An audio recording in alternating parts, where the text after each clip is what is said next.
મિરલ, સૌથી પહેલાં તો ગુડ મોર્નિંગ અને જણાવો કે ફરી એકવાર આજે પાવર અને જે કન્ઝ્યુમર જે ઇલેક્ટ્રોનિક્સ છે, કેમ કે અલ્નિનોને લઈને અપડેટ સામે આવતા હવે જે જોવા મળી રહ્યા છે, શું ડિટેલ્સ અલ્નિનોને લઈને અત્યાર સુધીમાં સામે આવીને કયા કયા સેક્ટર્સ અત્યારે ફિલહાલ હાઇલાઇટ થઈ રહ્યા છે?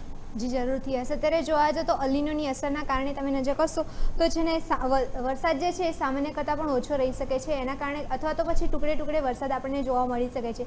એના કારણે મોટી અસર જોવા મળી શકે છે અને એનું મેજરલી પોઝિટિવ એક્શન તમને નજર કરશો તો પાવર અને કન્ઝમ્પશન સેક્ટરમાં જોવા મળી રહ્યું છે.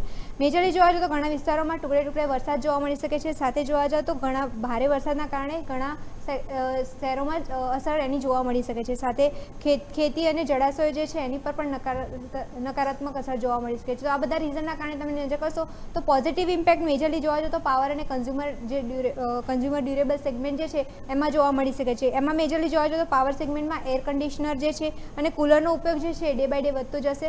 એના કારણે એક સારો ફાયદો જોવા મળી શકે છે. સાથે પાવરની ડિમાન્ડ જે છે એમાં વધારો થઈ શકે છે અને એના જ કારણે પાવરનું સેલ્સ પણ વધી શકે છે. એટલે ડાયરેક્ટલી ઇનડાયરેક્ટલી કંપનીઓને ફાયદો જોવા મળી શકે છે. તો પાવરની કંપની સાથે ફોકસમાં એના કારણે છે. બીજું રીઝન એ બીજું તમે નજર કરશો કન્ઝ્યુમર ડ્યુરેબલ, ત્યાં પણ તમે નજર કરશો ત્યાં રેવન્યુ અને માર્જિન જે ગ્રોથ જે છે એ કંપનીના સારા સુધરતા જોવા મળી શકે છે.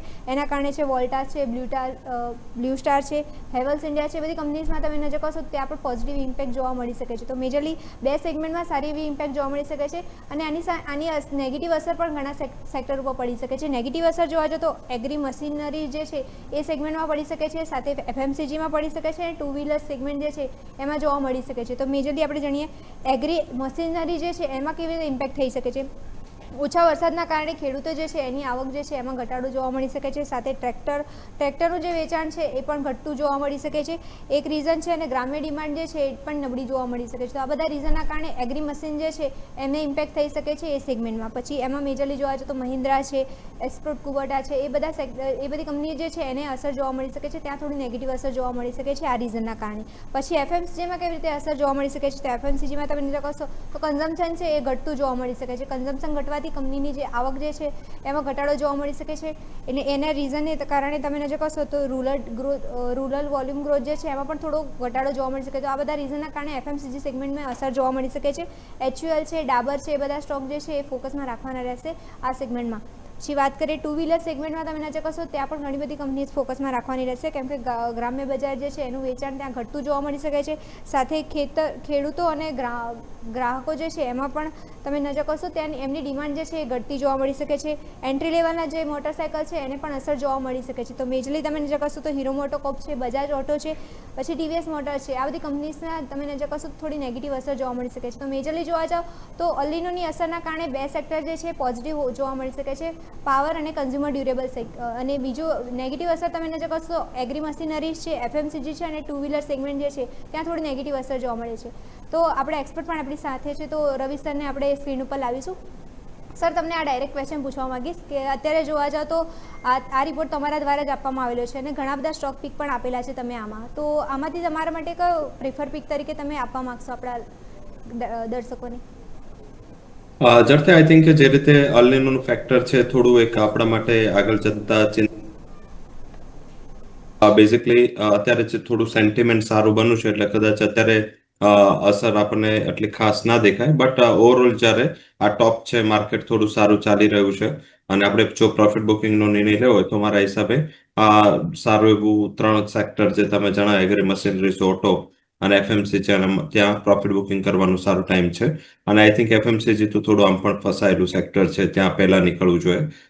મીન્સ કે પહેલા નેસ્લેના ન્યૂઝ આવ્યા, આજે 8 બીજી કંપનીઓને નોટિસ છે. આમ પણ એફએમસીજી માર્કેટ જ્યારે હાઈ બીટા સેક્ટર ચાલતા હોય તો એફએમસીજી નકારાત્મક રહેતું હોય છે, એગ્રી સેક્ટર નકારાત્મક રહેતું હોય છે, તો ત્યાં થોડા અંડર પરફોર્મન્સના ચાન્સીસ છે. પોઝિટિવ પાવર માટે છે, સ્ટ્રક્ચરલ ડિમાન્ડ અપસાઇડ છે. આમ પણ જોઈએ તો આ જે પણ અત્યારે ઇન્સિડન્ટ થયા છે એનાથી ગવર્મેન્ટ અને સિસ્ટમ ખ્યાલ આવી ગયું છે કે એનર્જીમાં આપણે પર્ટિક્યુલર આત્મનિર્ભર થઈએ.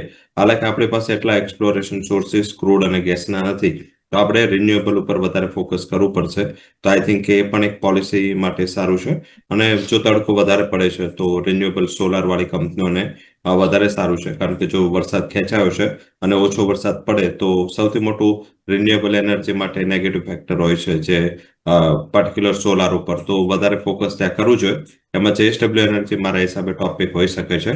આ સેક્ટરને ઘણો ફાયદો થશે. પ્લસ ગરમીનું પ્રમાણ હાઈ છે એટલે મારા હિસાબે અહીંયા થોડું પોઝિટિવ એવી રહી શકે છે કે હાયર ગરમી હોય તો થોડું એસી અને કુલિંગ ડિમાન્ડ સારી રહે. અને ફેસ્ટિવિટી પણ આપણે આવશે 2 મહિના 3 મહિના પછી ચાલુ થશે તો એ પહેલા એક્યુમ્યુલેશન માટે એલજી ઇન્ડિયા સારા લેવલ પર પ્લેસ છે. તો આ બે સેક્ટરમાંથી આ બે સ્ટોક જેએસડબલ્યુ એનર્જી અને એલજી ઇન્ડિયા આના ઉપર ફોકસ કરું છું. ઓકે, તો આ સંકેત છે કે જેને ધ્યાન પર રાખીએ. મિરલ, આપનો પણ આભાર અમારી સાથે જોડાવા માટે અને આ ડિટેલ્સ માટે થઈને. તો રવિ સરે જેમ સમજાવ્યું એ પ્રમાણે આ એક સંકેત છે કે જેના ઉપર આપણે ફોકસ રાખીશું.